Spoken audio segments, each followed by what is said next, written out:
Hello everyone, स्वागत है आपका यूपीएससी हिंदी में। हम लोग पढ़ रहे हैं पीटी 365 का इकोनॉमिक्स। आज का जो टॉपिक है वो है एक्सटर्नल सेक्टर, बाह्य क्षेत्रक। और फर्स्ट न्यूज़ है exchange rate management in India, Bharat में विनिमय दर प्रबंधन। न्यूज़ में इसलिए है क्योंकि भारतीय मूल्य जो भारतीय रुपया है, इसका अगर सापेक्ष वैल्यू देखी जाए, वैल्यूएशन देखी जाए वर्ल्ड में, तो ये बाकी जो प्रमुख व्यापारिक देशों की मुद्रा है उसकी तुलना में लगभग 2 साल से सबसे उच्चतम स्तर पे चल रहा है। ठीक है, तो हाईएस्ट 2 इयर्स में सबसे हाईएस्ट इवैल्यूएशन दे रहा है।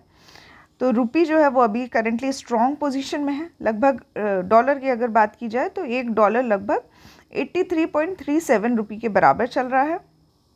ठीक है, तो यहाँ पे करेंसी वैल्यूएशन क्या होता है, इसको हिंदी में भी करेंसी वैल्यूएशन ही कहते हैं। इसका मतलब ये होता है कि it is a process of determining the relative worth of और value of one currency in terms of other. ठीक है, तो यहाँ पे मैंने आपको डॉलर रुपये के फॉर्म में बताया, यही करेंसी का वैल्यूएशन होता है। और इसको करने का तरीका जो होता है, मोस्ट कॉमन मेथड जो होता है वो होता है exchange rate.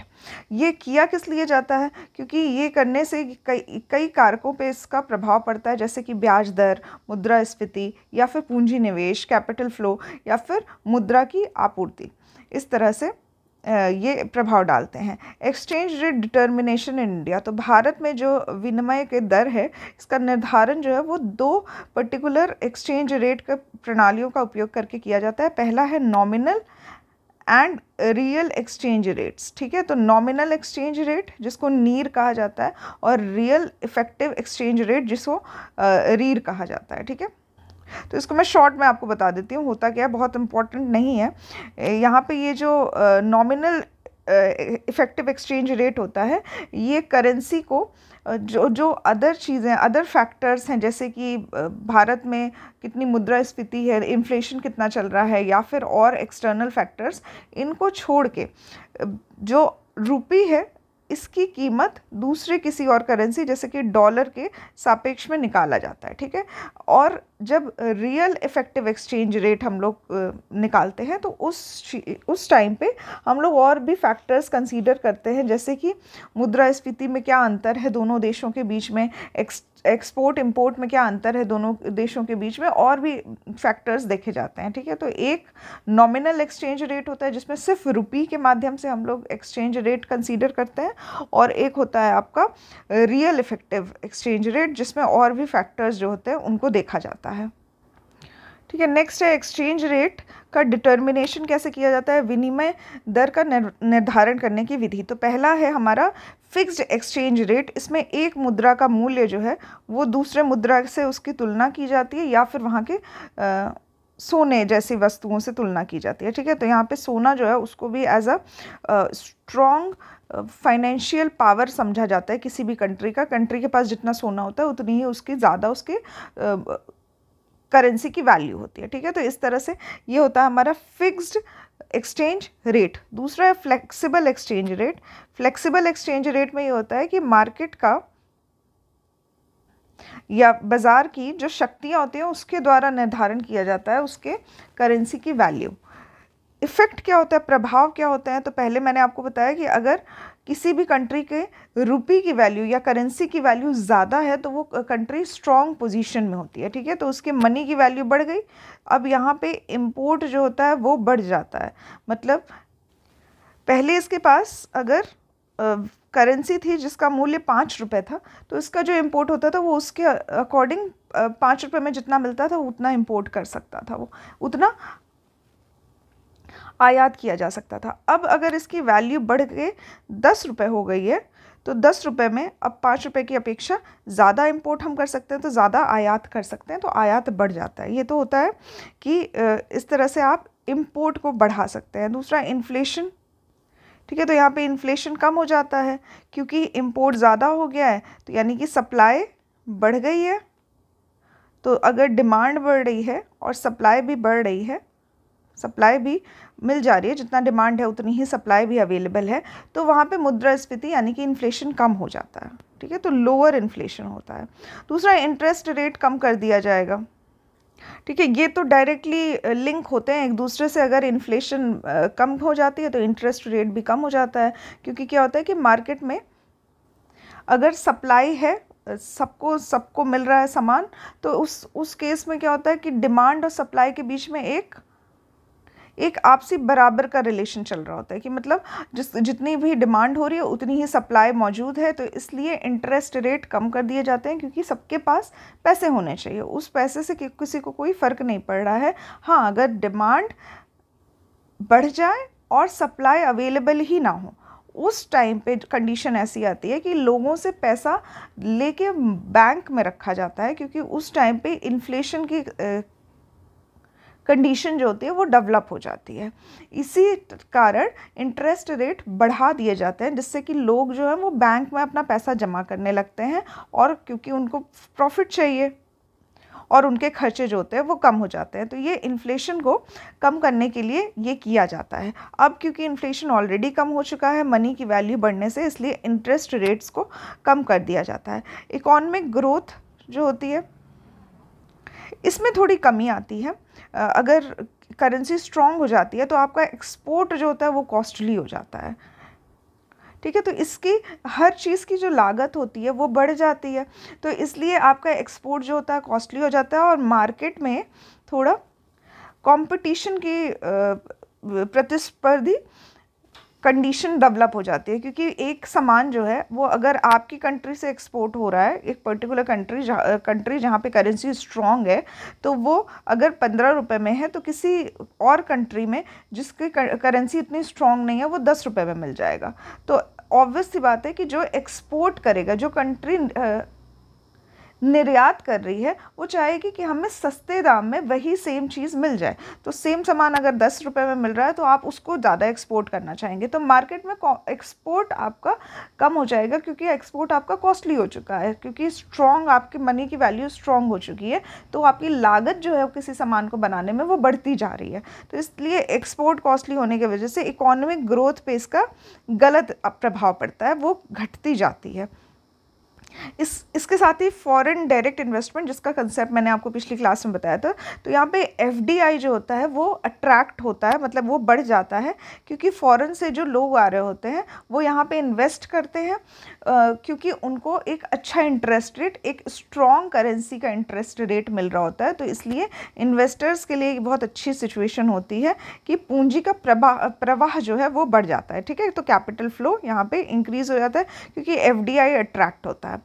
Second important news है हमारी फॉरेन ट्रेड पॉलिसी 2023। तो यहाँ पे विदेश व्यापार नीति के बारे में हम लोग चर्चा कर रहे हैं। 2023 की बात हो रही है यहाँ पे।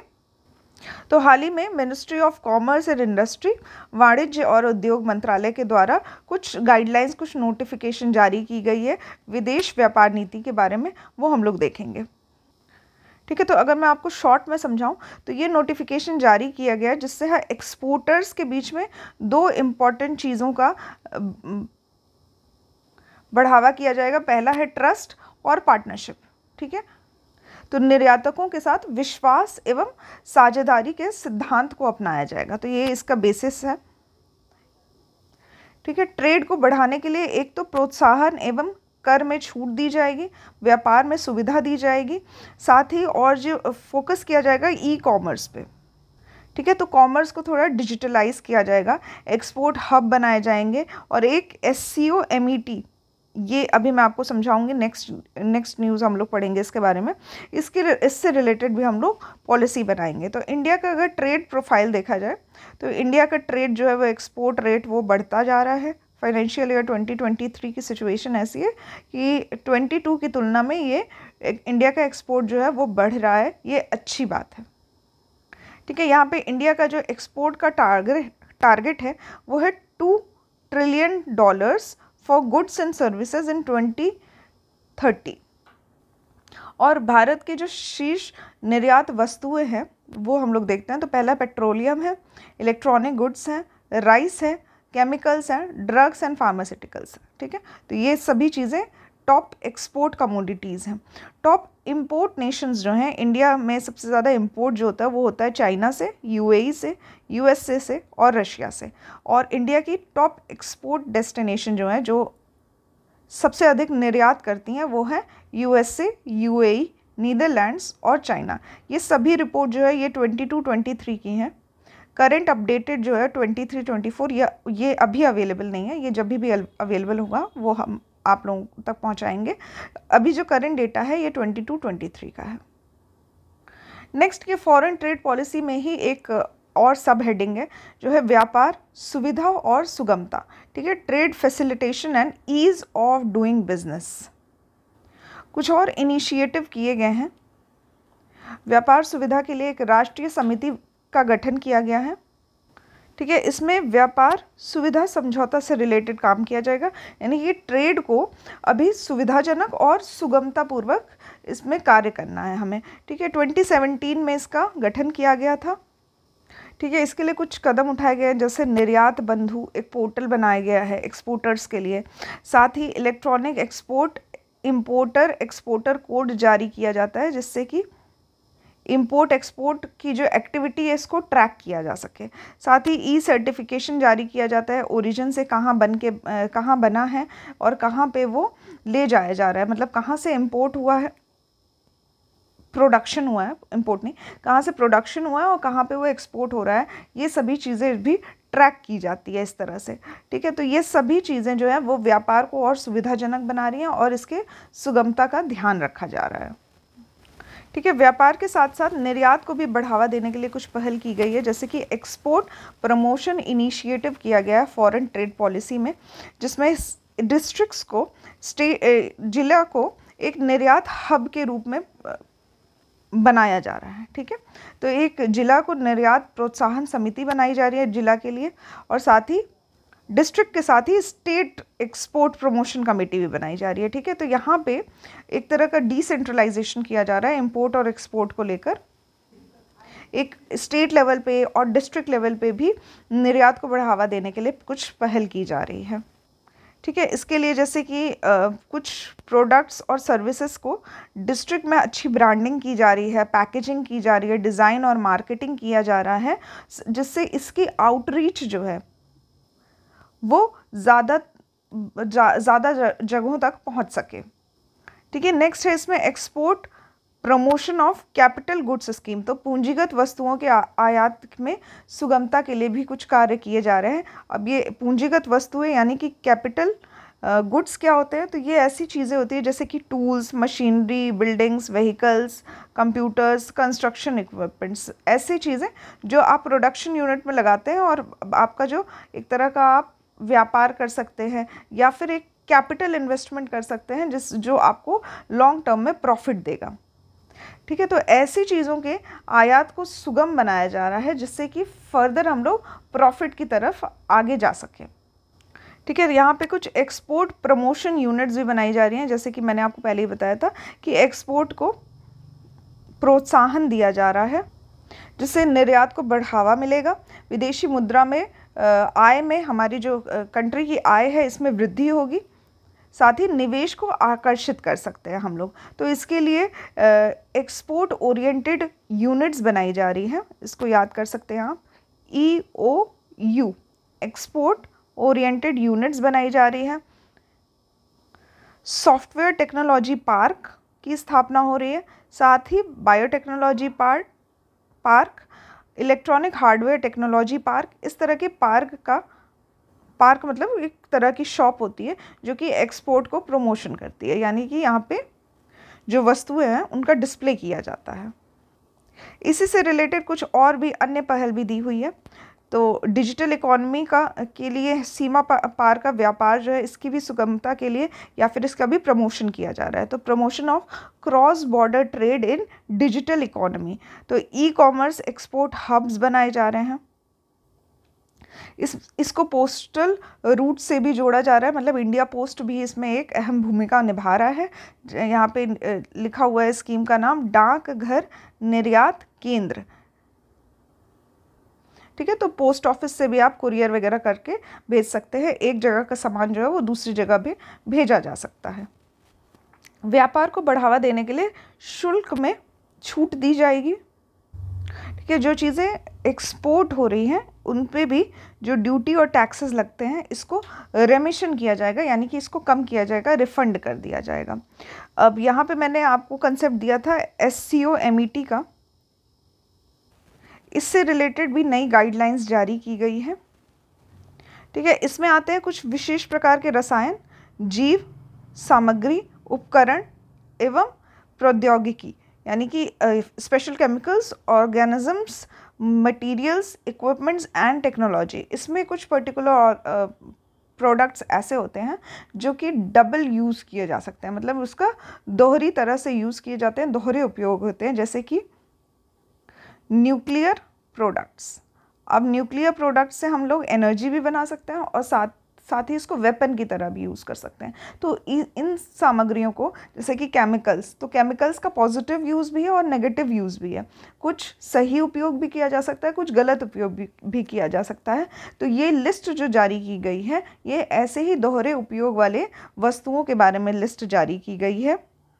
ठीक है, तो यहाँ पे आइटम्स दिए गए हैं, कुछ कैटेगरी बनाई गई है, कुछ आइटम्स दिए हुए हैं, और कौन सी जुरिस्डिक्शन लाइसेंसिंग अथॉरिटी है जो इसको रेगुलेट करेगी, लाइसेंस देने वाला प्राधिकरण। ठीक है, तो ये लाइन से आप लोग देख सकते हैं, जैसे कि न्यूक्लियर मटेरियल अगर लेना है या न्यूक्लियर रिलेटेड कुछ और मटेरियल है, इक्विपमेंट है या टेक्नोलॉजी है, तो ये परमाणु ऊर्जा विभाग के अंतर्गत आता है।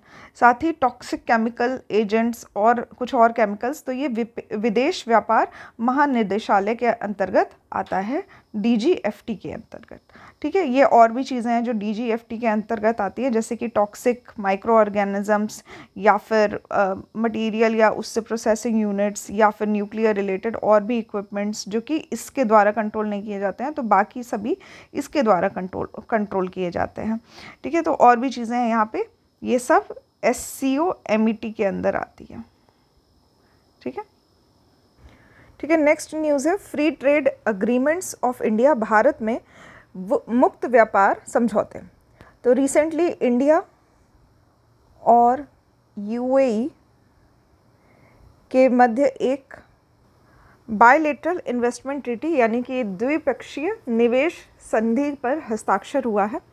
तो यहाँ पे हम लोग देख लेते हैं फ्री ट्रेड एग्रीमेंट क्या होता है। दो या दो से ज़्यादा कंट्रियों के बीच अगर ट्रेड में एलिमिनेट कर दिया जाता है या फिर कम कर दिया जाता है जो भी बैरियर्स होते हैं टू ट्रेड, मतलब कि टैक्सेस कम कर दिए जाते हैं या टैरिफ कम कर दी जाती है या फिर ख़त्म कर दी जाती है, इसी को फ्री ट्रेड अग्रीमेंट कहा जाता है। तो दो या दो से अधिक देशों के बीच में कुछ एग्रीमेंट होते हैं जिनके बेसिस पे टैक्स या टैरिफ को कम कर दिया जाता है।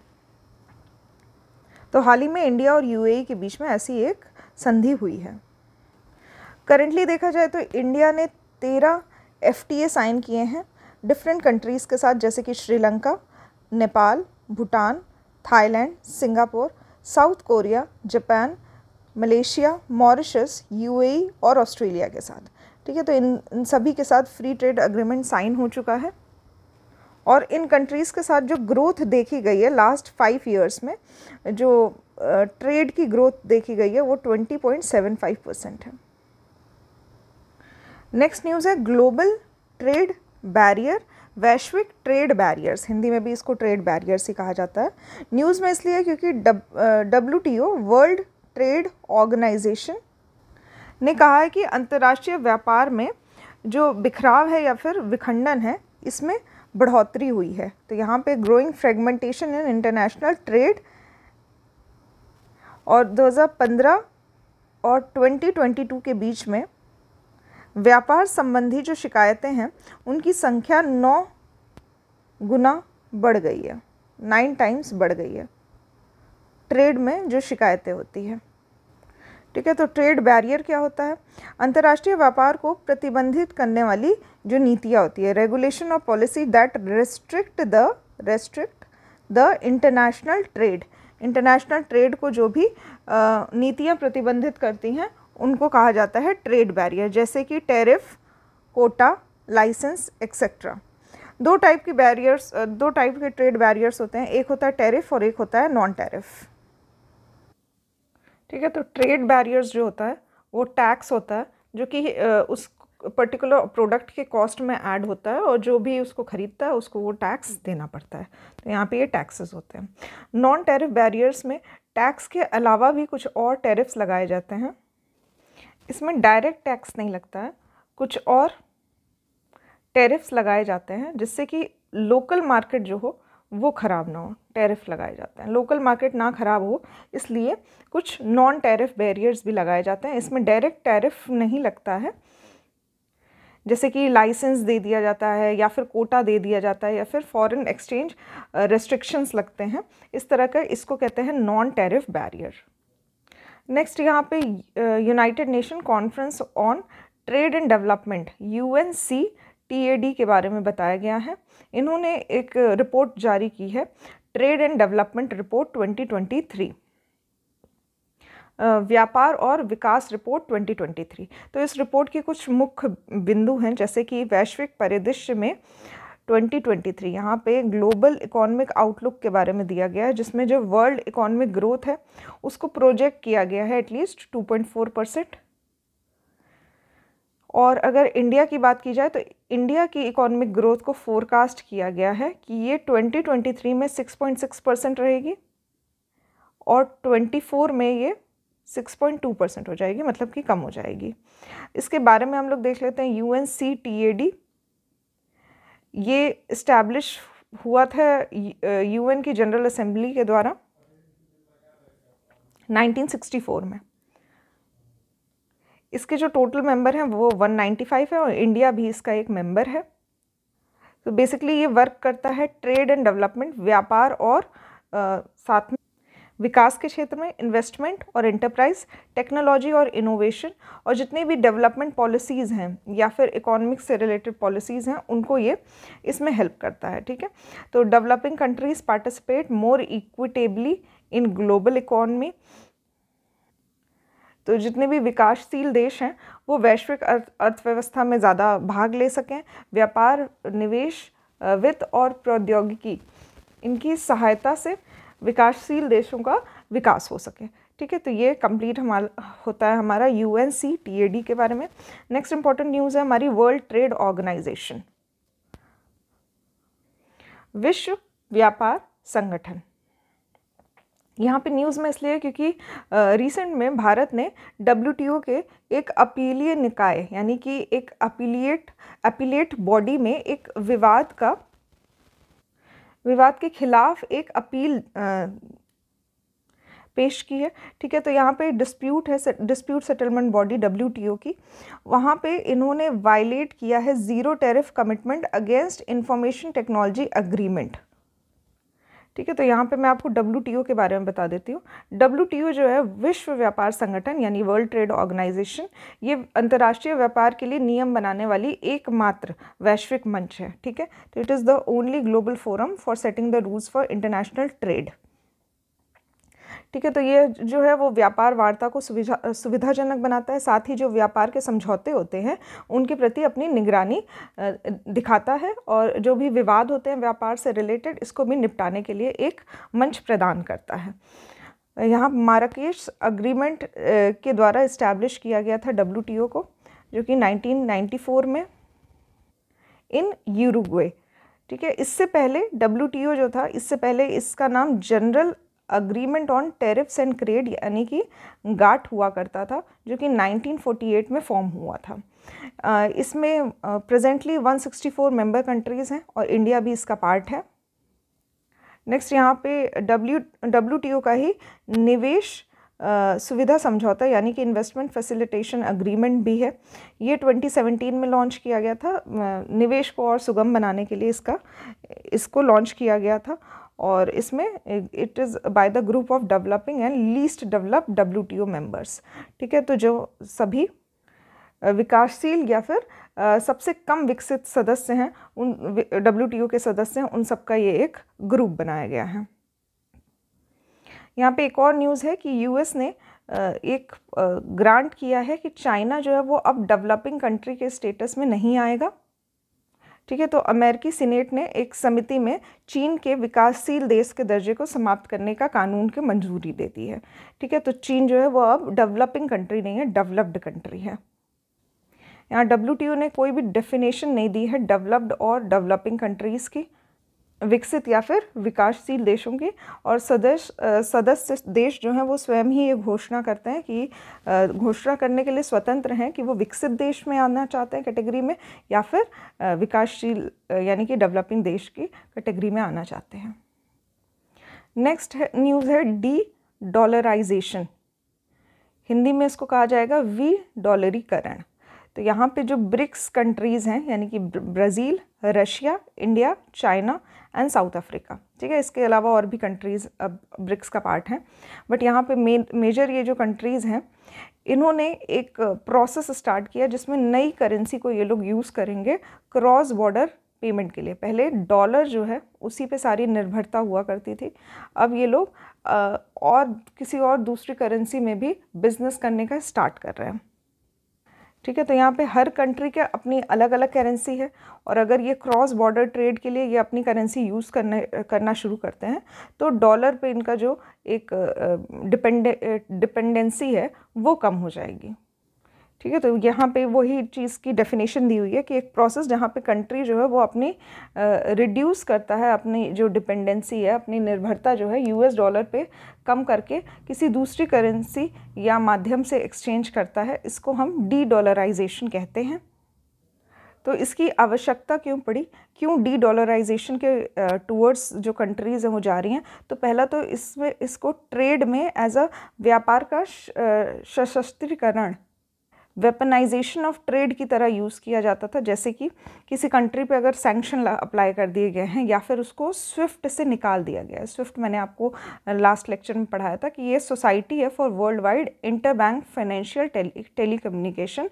तो करेंटली क्या है कि जब से रशिया ने यूक्रेन के साथ वॉर स्टार्ट कर दिया तो यूएस जो है बहुत सारे सैंक्शन उस पर लगा रहा है। तो इस तरह से रशिया को स्विफ्ट से बाहर कर दिया गया है। अब जब भी वो ट्रेड कर रहा है तो वो डॉलर में नहीं कर पा रहे हैं, साथ ही उन पर काफ़ी टैरिफ या फिर टैक्सेस लगाए जा रहे हैं। तो इस तरह से रशिया जो है वो अपनी डिपेंडेंसी कम कर रहा है डॉलर पे और अपनी करेंसी को चाहता है या फिर किसी दूसरी कंट्री जिसके साथ उसका ट्रेड रिलेशन बन रहा है उस कंट्री के साथ चाहते हैं कि वो उस करेंसी में व्यापार करे। जैसे इंडिया की बात की जाए तो इंडिया की अपनी करेंसी रूपी में व्यापार करने की बात कही जा रही है अब रशिया के साथ, या फिर और भी कंट्रीज़ के साथ इंडिया चाहता है कि रूपी में व्यापार किया जाए, जैसे कि और भी जो नेबरिंग कंट्रीज़ हैं। साथ ही जो इकॉनमी है वो नई उभरती हुई अर्थव्यवस्थाएं हो रही हैं, जैसे कि एशिया का राइज़ हो रहा है एज अ इकोनॉमिक पावर। तो यहाँ पे इंडियन रुपी या फिर चाइना की युआन, ये सभी ज़्यादा स्ट्रॉन्ग करेंसी के रूप में डेवलप हो रही हैं। साथ ही अमेरिका का जो यूएस का डॉलर है इसका बहुत मैनिपुलेशन हुआ है, मतलब यूएस अपनी तरफ से काफ़ी ग्लोबल फाइनेंशियल सिस्टम को अपने बेनिफिट के लिए काफ़ी यूज़ करता है। इसीलिए डॉलर पे डिपेंडेंसी ख़त्म करना ही बहुत अच्छा एक स्टेप होगा कंट्रीज़ का।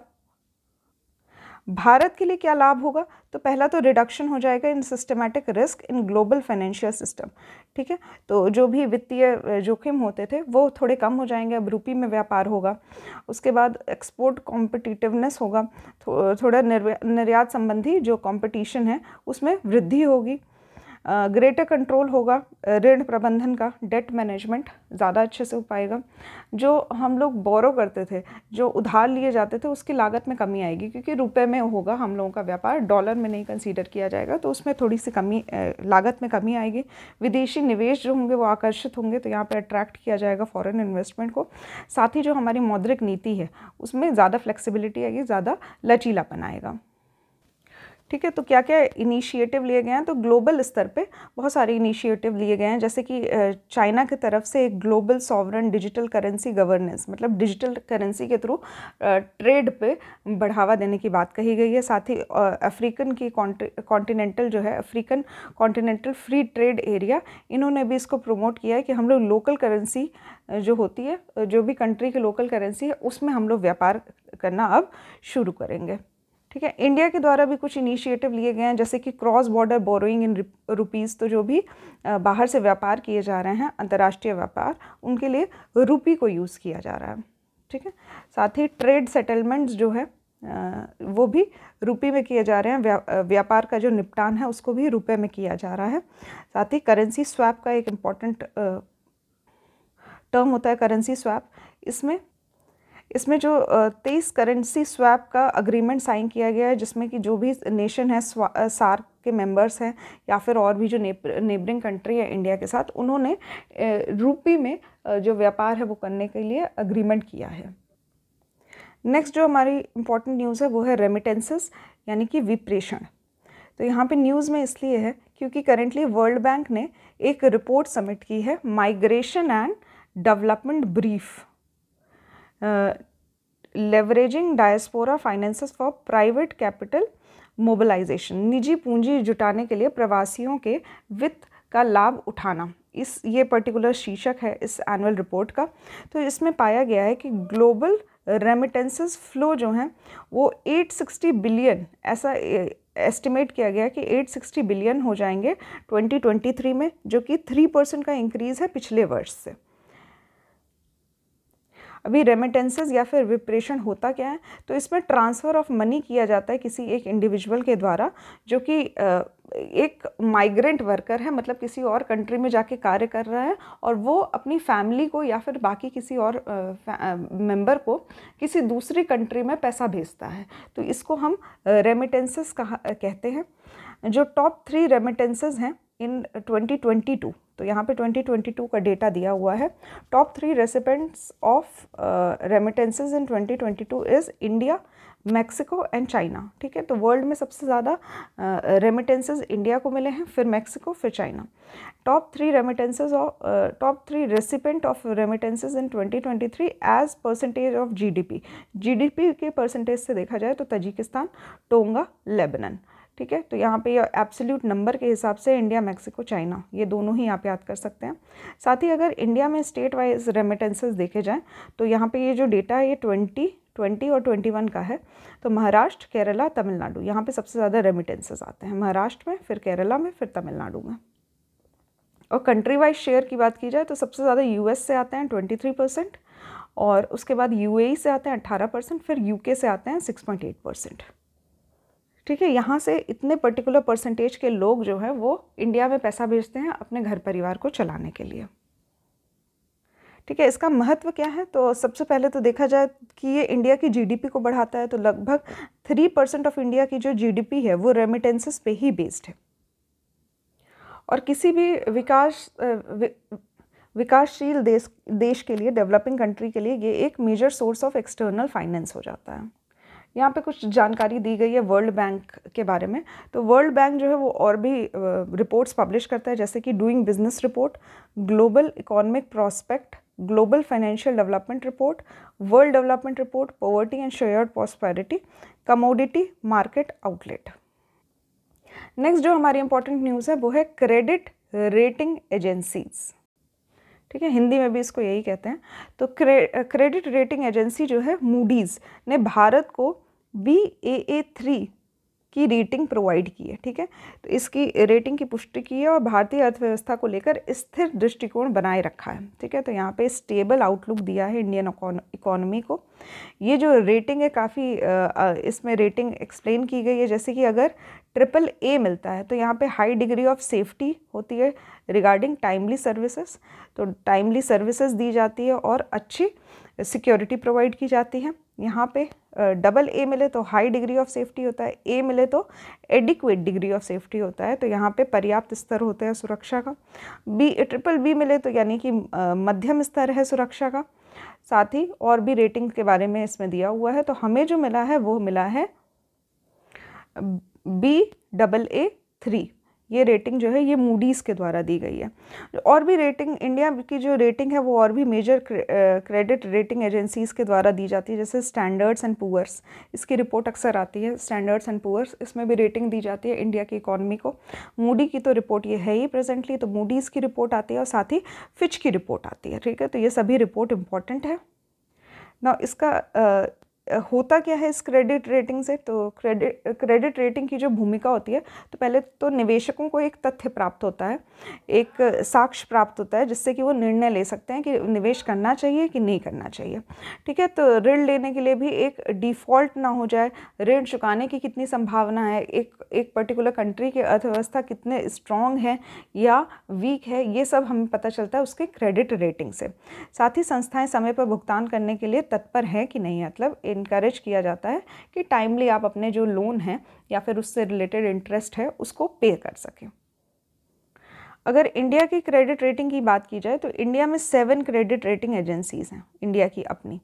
ठीक है, सेबी जो है वो उन सभी क्रेडिट रेटिंग एजेंसीज़ को इस्टेब्लिश करता है, रेगुलेट करता है।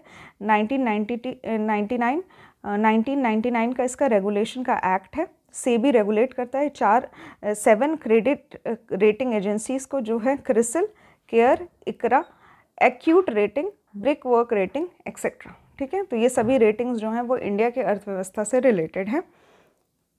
ठीक है, इससे पहले भी मैं आपको इसका महत्व समझा चुकी हूँ, अभी बता देती हूँ। ये समय पर जानकारी उपलब्ध कराता है और एक निष्पक्ष राय देता है बाजार में भागीदारी को सशक्त करने के लिए, साथ ही वित्तीय बाजार में विकास और उसको कुशल बनाने के लिए भी जानकारी देता है। इस तरह से ये जो डिफरेंट क्रेडिट रेटिंग होती है, ये व्यापार को और बढ़ावा देने के लिए मदद करती हैं। तो इस पर्टिकुलर लेक्चर में हम लोग बस इतना ही पढ़ेंगे। नेक्स्ट के लेक्चर में हम लोग देखेंगे एग्रीकल्चर से रिलेटेड जो भी इकोनॉमिक डेवलपमेंट हुआ है, साथ ही जो स्कीम्स लाई गई हैं एग्रीकल्चर यानी कि कृषि से रिलेटेड इंडिया में, तो नेक्स्ट लेक्चर में हम लोग देखेंगे। आशा करती हूँ आपको आज का लेक्चर समझ में आया होगा। अगर समझ में आया होगा तो आप लोग कमेंट करके लिख सकते हैं कि आपको अगर कोई सुझाव देना हो या फिर अपनी कोई भी बात कहनी हो, कोई भी प्रश्न हो तो आप कमेंट बॉक्स में लिख सकते हैं। साथ ही यूपीएससी और स्टेट सर्विसेज से रिलेटेड किसी भी एग्ज़ाम की जानकारी के लिए यूपीएससी हिंदी के साथ बने रह सकते हैं। तो आज के लेक्चर में बस इतना ही। Thank you for watching the lecture.